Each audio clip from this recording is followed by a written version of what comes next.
खबर आ रही है। जैसे मैंने आपको वादा किया था ब्रेक के बाद, एक बहुत बड़ी खबर है, सूत्रों के हवाले से बहुत बड़ी खबर है। बांग्लादेश का नए प्रधानमंत्री मोहम्मद यूनुस बन सकते हैं, नोबेल प्राइज विनर है और सेना का संरक्षण भी प्राप्त है इन्हें। मोहम्मद यूनुस होंगे, हो सकते हैं, सूत्रों के हवाले से हो सकते हैं बांग्लादेश के नए प्रधानमंत्री। लेकिन जो चर्चा थी ब्रेक से पहले वो यही थी कि हिंदू कहां जाएगा बांग्लादेश का, और रिजवान अहमद की अपनी राय थी इस विषय के ऊपर, इसके ऊपर किदवई साहब की अपनी राय थी, विवेक की अपनी राय थी। विवेक और मेरे साथ साजिद रशीदी है। साजिद रशीदी, आपका टेक क्या है? 30 सेकंड आपके पास है। क्या आपको लगता नहीं है मूल मुल्क यही है सिखों का और हिंदुओं का?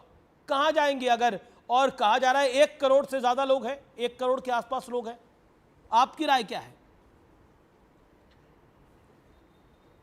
देखो अमीश भाई, यहाँ आज ये डिबेट नहीं है कि ये मुल्क किसके लिए है किसके लिए नहीं है। आज सबसे बड़ा विषय ये है कि जहाँ घुसपैठिए अलाउ नहीं थे वहाँ आज घुसपैठिए अलाउ हो गए। जिस तरह से देश में शेख हसीना को इस्तकबाल किया गया, ये बड़ा दुर्भाग्यपूर्ण है। और एक बहुत बड़ी बात यह है कि नरेंद्र मोदी जी जिन लोगों के साथ भी इनकी मित्रता अच्छी रही, उनका हश्र यही हुआ। डोनाल्ड ट्रंप को देख लीजिए, अरे डोनाल्ड ट्रंप हो सकता है वापस आ जाए, शेख हसीना को देख लीजिए। जी जी, सुनिए, धैर्य से सुनिए। और आने वाले वक्त में अब जो चीन के प्रधानमंत्री हैं उनका हश्र क्या होगा, अब ये देखने को रह गया सिर्फ। ठीक है, 3-4 लोग जिनके एक्सपर्ट भी हो गए हैं रशीदी साहब। मुझे पता नहीं, चीन से लेके अमेरिका तक, अमेरिका से लेके बांग्लादेश तक आपकी एक्सपर्टीज काफी बढ़ गई है। ये देख के और जान के बहुत अच्छा लगा। ओके, रिजवान अहमद अमीश भाई, सर मेरे पास टाइम लिमिट है, टाइम लिमिट है Rizwan Ahmed, 30 second time limit. Amish भाई, अब चलिए वो बात छोड़ते हैं कि घुसपैठिए और शरणार्थी में क्या फर्क होता है। विवेक भाई से मैं एक बात पूछता हूं। विवेक भाई ने बिल्कुल सही कहा कि रिजवान भाई, आपको मुझसे ज्यादा पता होगा कि मुसलमानों में भी बड़े फिरके हैं जहां एक दूसरे को मारा जाता है, मान लिया। लेकिन विवेक भाई, 5 साल से हम ये देख रहे हैं कि आप बार बार डिबेट्स में आके ये बोल रहे हैं कि हिंदुस्तान में मुसलमान असुरक्षित है। तो एक जगह जहां वो असुरक्षित है वहां से निकाल कर दूसरी जगह क्यों लाना जहां पर वो पहले से असुरक्षित है, यानी भारत में असुरक्षित है? आप मुसलमान को यहां क्यों लाके मरवाना चाहते हैं? विवेक जी, नहीं, हम यहाँ, हाँ बिल्कुल सही बात आपने कही, मुसलमान असुरक्षित है ऐसा कहा गया, बहुत से ओपोजिशन लीडर्स ने कहा।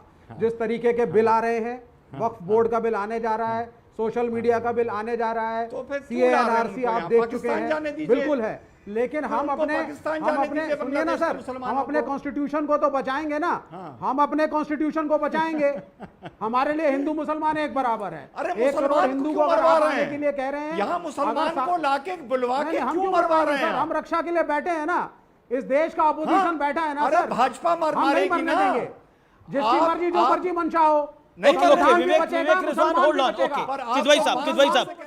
किदवई साहब, देखिए अमीश जी, अभी हाँ, yeah I will not take more than 30 seconds. अभी यहाँ पर संगीत रागी जी बैठे हुए थे, वो चले गए हैं, लेकिन संगीत रागी जी के बहुत अच्छे दोस्त रिजवान भाई और को मैं एक मैसेज देना चाह रहा हूँ, जो कि मुझे लग रहा है उन तक भी पहुंच जाएगा।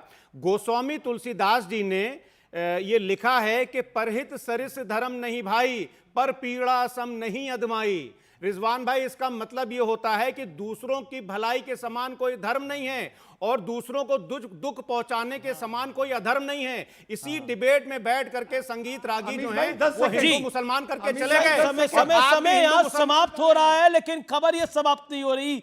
शेख हसीना के बेटे ने बहुत बड़ी बड़ी बातें बोली हैं कि अब वो राजनीति में नहीं लौटेंगी शेख हसीना, और वो बहुत आहत हैं जो उन्होंने बांग्लादेश के लिए बहुत मेहनत करी है।